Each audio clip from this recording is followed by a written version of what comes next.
give the floor to His Excellency Robert Dusse, Minister of Foreign Affairs, Regional Integration, and Togolese abroad. Protocol, escort His Excellency.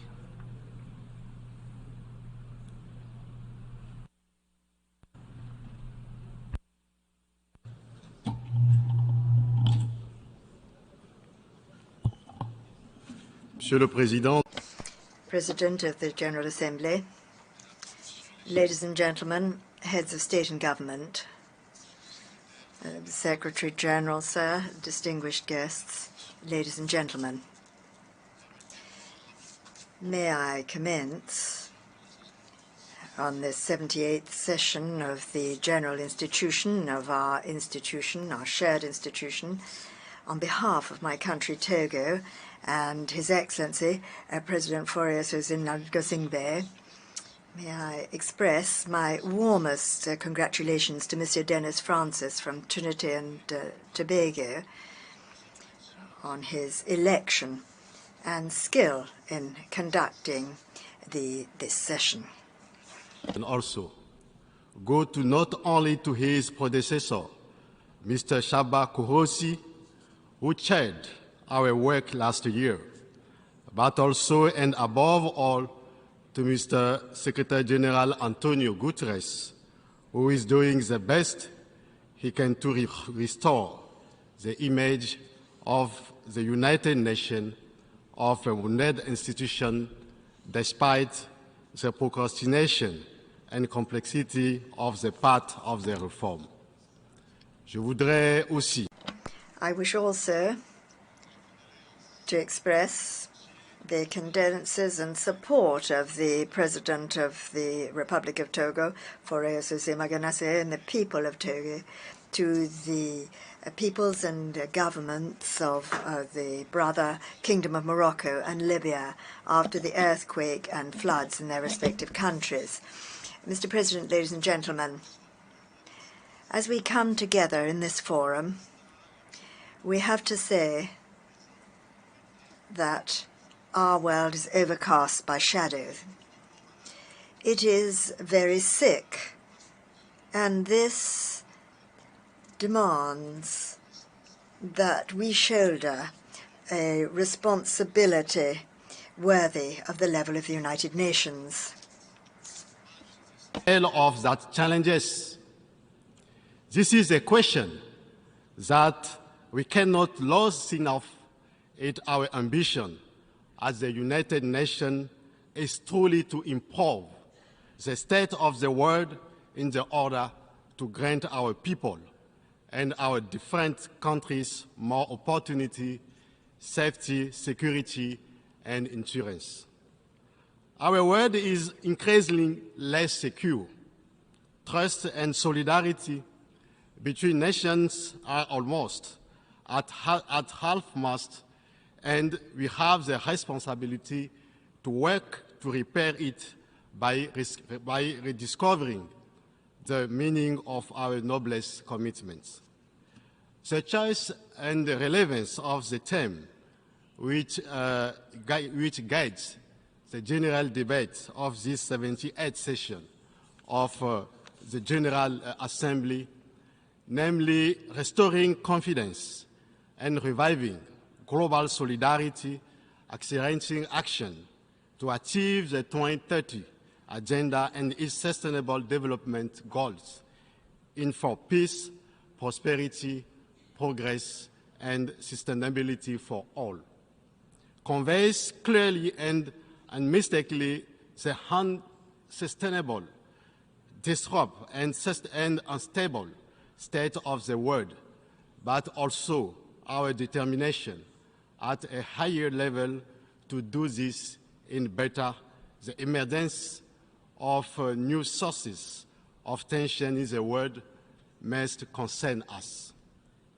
Monsieur le Président, Mr. President, ladies and gentlemen,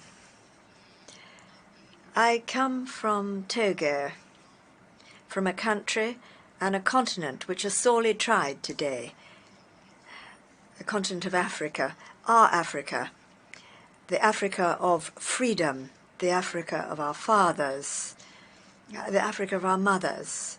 Oh, Africa, you are wounded and bruised. Our continent of Africa is facing many vulnerabilities. Vulnerability because of a lack of income, vulnerability because of a low level of development, vulnerability given major health crises, vulnerability attributable to the effects of climate change, vulnerability due to the disruption of global food supply chains, vulnerability due to the invasion of African cyberspace by cyber criminals and disinformation, vulnerability because of recurrent armed conflict and ongoing wars, vulnerability because of the spread of international terrorism on the continent, which threatens international peace and stability. Terrorism has developed disturbingly on our continent in recent years in the Sahel, in the Horn of Africa, in southern Africa. And Africa runs the risk of becoming a sanctuary for international terrorism and of being the weakest link in the world security system. Our states on the coast of the Gulf of Guinea are long spared terrorism, but in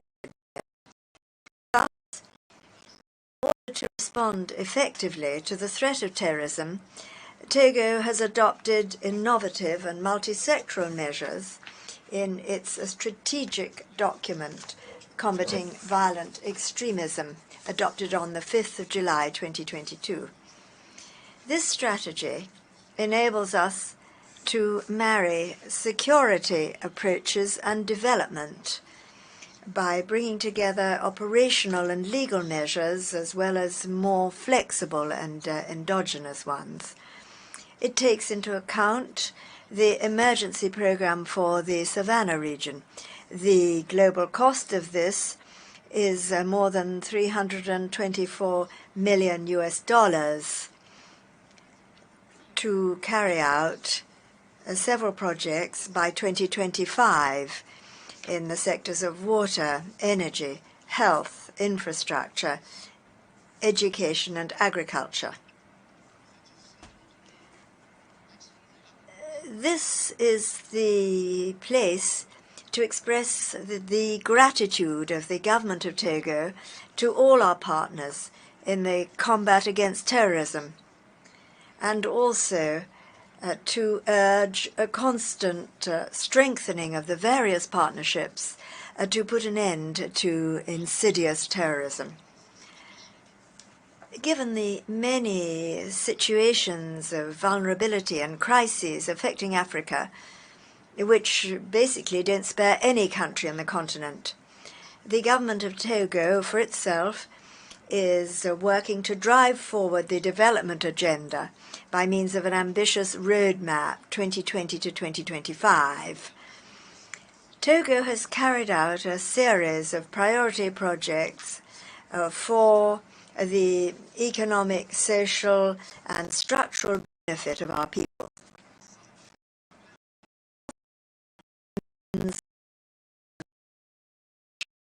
Food supply,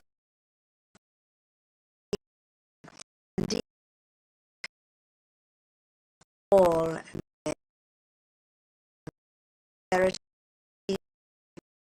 thanks government action. Mr. President, ladies and gentlemen, the government's endeavours to ensure that Togo is a country open to the world are continuing. We dearly wish to enhance economic, social, and democratic stability in order to attract investors and ensure that Togo is a desired destination for them. The many actions that we are carrying out are linked to the African and UN commitment, the 2030 and 2063 agenda, parcel of our common striving for sustainable development, which is shared by all UN members. In this program, we have given priority to the protection and conservation of the environment. We wish to act to ensure that Togo's determination to join in the international effort to combat climate change becomes real. Thus, in order to manage and protect in a lasting way marine and coastal ecosystems, the government has aimed, on the one hand, at the management and sustainable protection of marine and coastal ecosystems, the regulation of fisheries, the regulation of vulnerability of both people and assets when it comes to extreme climate events, and also we are combating illegal, unreported and unregulated fishing and promoting the blue economy. Regarding the sustainable protection of the marine and coastal environment, Togo has instituted a regional program for the integrated management of the coastline and to combat coastal erosion. Togo wishes to ensure the protection of 90% of its coastlines by 2025. Then, within the framework of preserving and restoring ecosystems and combating desertification, Togo launched a significant national program of reforestation of 1 billion trees by 2030. We have prohibited the import, marketing and use of glyphosate and all products containing it. And we are also promoting the use of biopesticides and biofertilizers in our country. When it comes to renewable energy, strategic and diversified partnerships have been forged to provide reliable, modern services at as low a cost as possible for rural areas. Thus, the Fund for Access to Electricity, called Fontinga, was created in order to ensure that Togo can, by 2030, ensure universal access to reliable, sustainable, modern, and affordable energy services. By means of the CISO project, solar energy kits have been provided to vulnerable rural peoples throughout our country. And the government is also untiringly aiming at the installation of photovoltaic and solar power stations, thus increasing the share of renewable energy in Togo's energy management policy. Mr. President, we wish to commend the commitments entered into and the announcements made during the course of the COP27, particularly the creation of a specific fund to finance the losses and damages affected by vulnerable countries severely affected by climate disasters. This is a major stride forward when it comes to the climate justice that developing countries so much wish to see. However, we must strive to reduce greenhouse gas emissions and the use of fossil fuels inter alia. Here, we wish to express our hope that the COP28, scheduled for Dubai in November this year, will enable us to note significant progress in the implementation of the commitments that we have taken upon ourselves. The Climate Summit on the 20th of September 2023 has come at an appropriate time to demonstrate the existence of a real will to speed up the implementation of a just transition towards an equitable world that is more resilient to climate change. Mr. President, ladies and gentlemen, with our continent facing a plethora of challenges marked by the expansion of international terrorism and the emergence of new areas of tension, Africa is seeking its own path, and Togo supports efforts to achieve peace in Africa.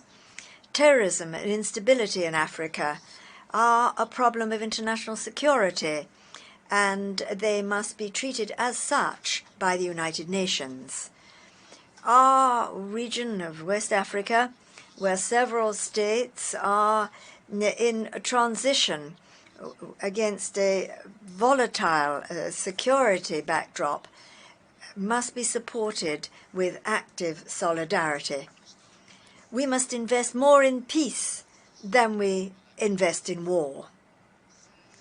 If the protagonists of the various conflicts throughout the world were to heed us, I wish to say to them that war is a denial of human dignity.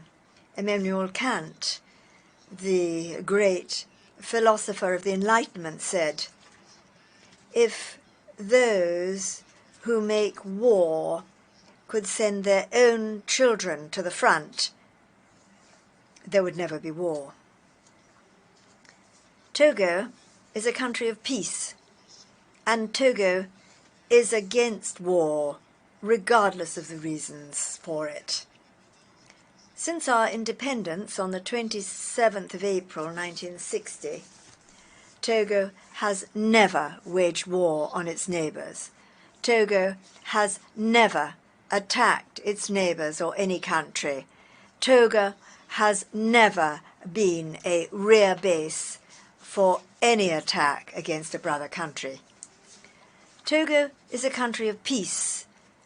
Peace is in the DNA of the people of Togo. Togo has always been a country of mediation, of fostering dialogue, negotiation, and understanding amongst peoples and governments.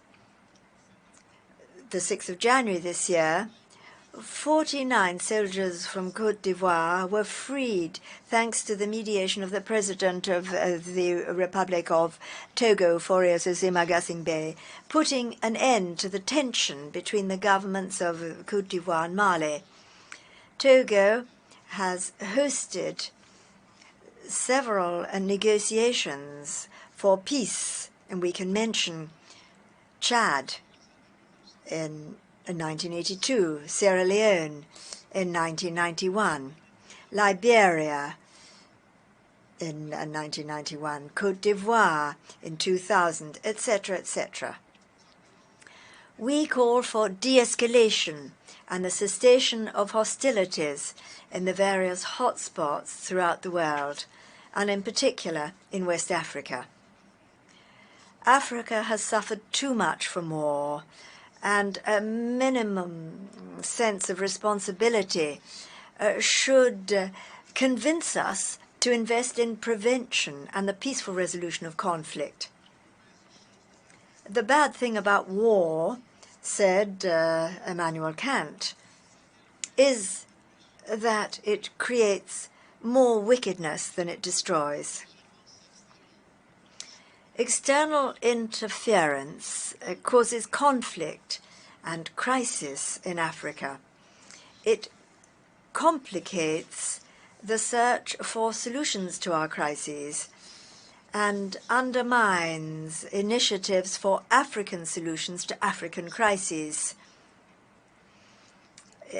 External interference is no longer welcome in an Africa which is aware of its responsibilities, its problems of peace, security, and development. Africa no longer wishes foreign interference. Africa wishes to be true to itself and master of its destiny. Mr. President, ladies and gentlemen, for several months in the African continent, Sudan, a brother country, has been affected by an armed conflict which causes much concern. Aware of the importance of peace and security for sustainable and inclusive development, Togo has made this one of the main planks of its development policy.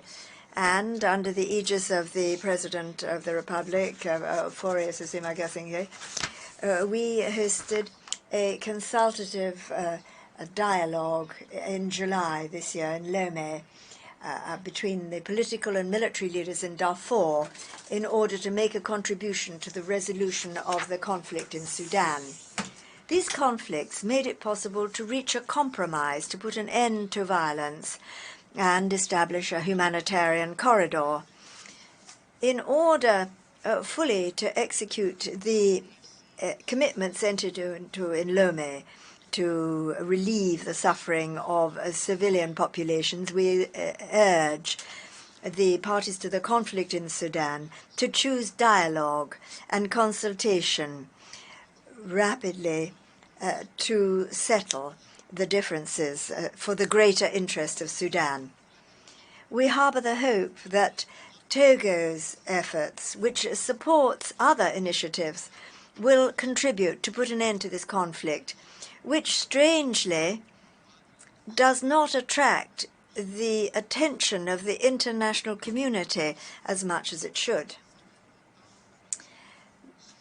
Recent times have also been marked in West Africa and in the Sahel by the unconstitutional establishment of traditional regimes, raising questions and requiring us to rethink our systems of governance. Will be examined at Lomé Peace and Security Forum, which first edition is scheduled for 21st and 22nd October 2023 under the theme of strengthening transition to democratic governance in Africa. The aim is to examine how to develop strategies to meet the challenges of political transition in a coordinated, relevant, and effective manner. First, with the security crises that are transforming Africa, it's even more necessary to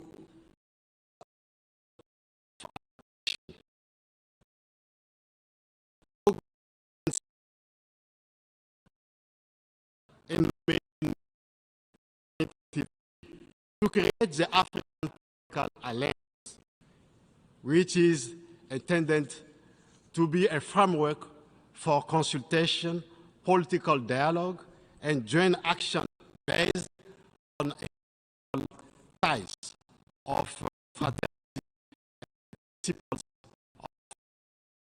of equality, of independence, and unity of action. Pour ce qui est the reform of the United Nations Security Council, we do not wish to return to this. As we have already said, Africa can no longer be marginalized from the body whose task it is to ensure international peace and security. The Security Council can no longer remain a mere group of the victors and their allies of the Second World War. Nothing can justify maintaining the status quo. The ideologies and institutional structure of the post-war world are now obsolete. The status quo can no longer continue. Mr. President, ladies and gentlemen, we have arrived at a new era in the relations of Africa and the global south with the world. And in this new state of affairs, Africa no longer wants to remain overshadowed by any major power. The times when other bodies claimed that they could speak on behalf of an Africa that they did not heed at all here in the United Nations and on the international scene, that time has passed. The partners of Africa, be they new or old, who are still hesitant in accepting the new course taken by Africa in our development, have to change their attitude and their approach to an Africa which has radically changed. In recent decades, our world has undergone major silent revolutions, the significance of which lies in the renewal that is brought about in international relations throughout history. The reality of the world is that there are no longer monopolistic centers of gravity. The center of the world is now here, not elsewhere at all. Nobody is at the center of the world.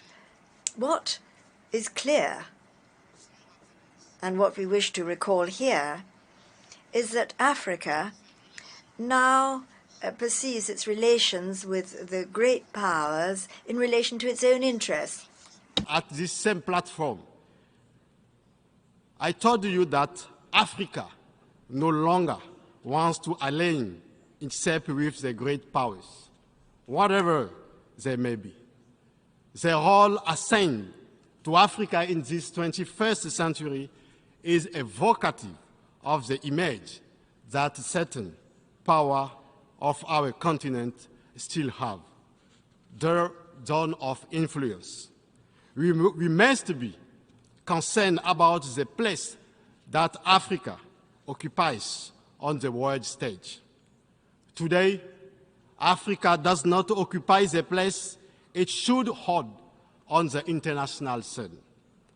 The great power want to reduce Africa to a purely instrumental entity in the service of their causes, and absolutely do not want the continent to be able to play an important role.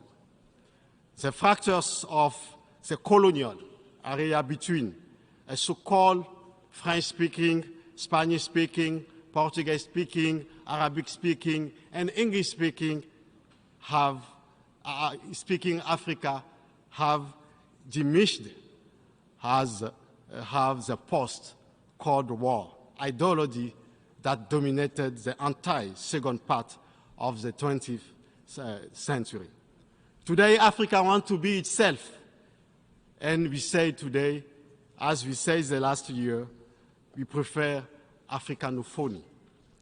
Africa accepts more equality, respect, equity, and justice in this relation and partnership with the rest of the world, with the major power, whatever they may be. Today, Africans want to be true partners. Africa certainly does not have the same megaphones as the great power of the world, but the voice of Africa counts and must count if we want to have Africa as a partner on major international issues. La question de la réforme. The question of the reform of the global multilateral architecture is of great concern for Africa and will be at the heart of the 9th Pan-African Conference of 2024, scheduled in Lomé. For those who do not know, the time has come of an African awakening. And this in accordance with the noble objectives of the fathers of African independence. Africa and Africans demand and will make their voices heard in a sovereign, free and independent fashion on the international scene. President, ladies and gentlemen, Africa knows what it wants. The African people and those of the global south are frustrated because they feel that they're insulted, dehumanized, and sometimes they ask, who are you to flout our humanity in this way? Who are you to despise us in this fashion? Who are you to humiliate us like this? Our common organization, the African Union, is working to make heard the hope and voice of an Africa which is sovereign, which wishes to be sovereign, free and independent on the international stage.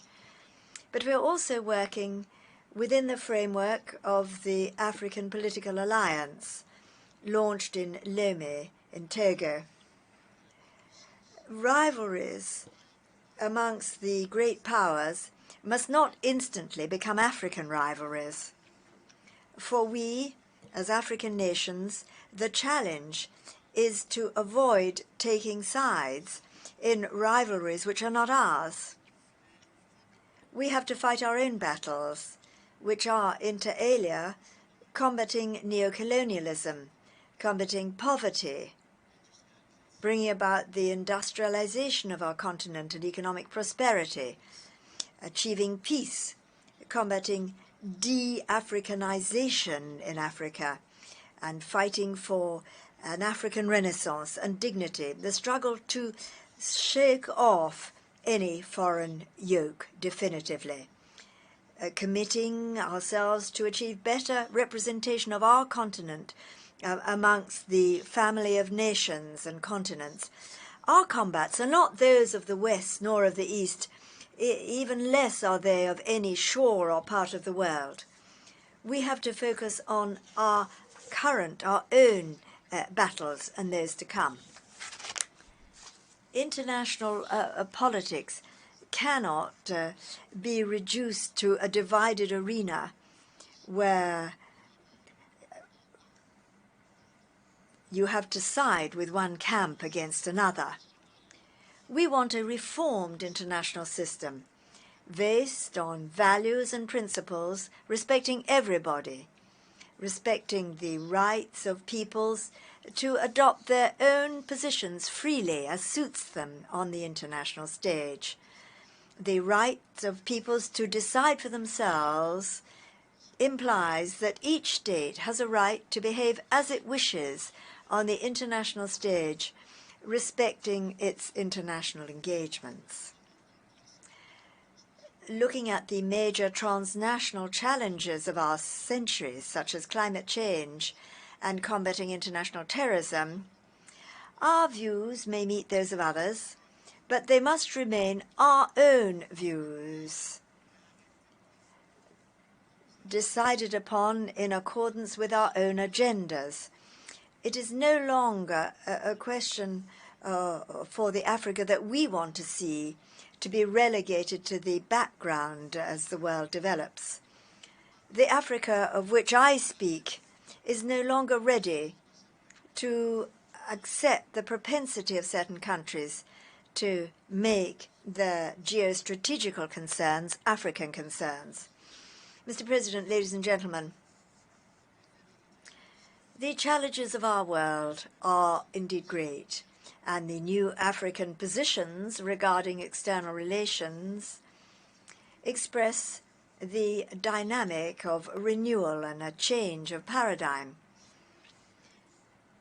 The time has come for an African and Pan-African awakening when our continent is aware of itself and its internal responsibilities as well as those to the rest of the world.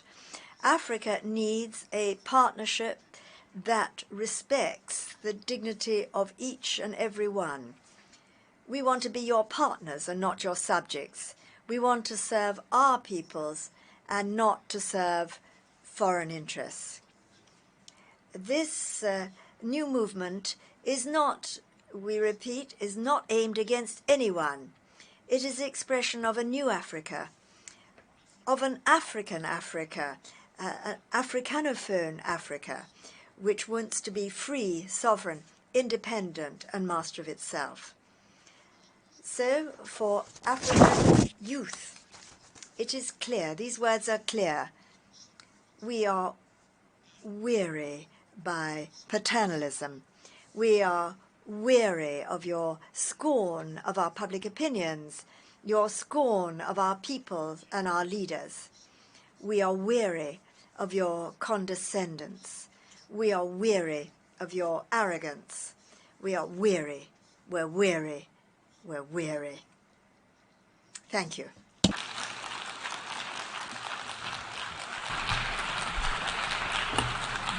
I thank the Minister of Foreign Affairs, Regional Integration and Togolese abroad of Togo.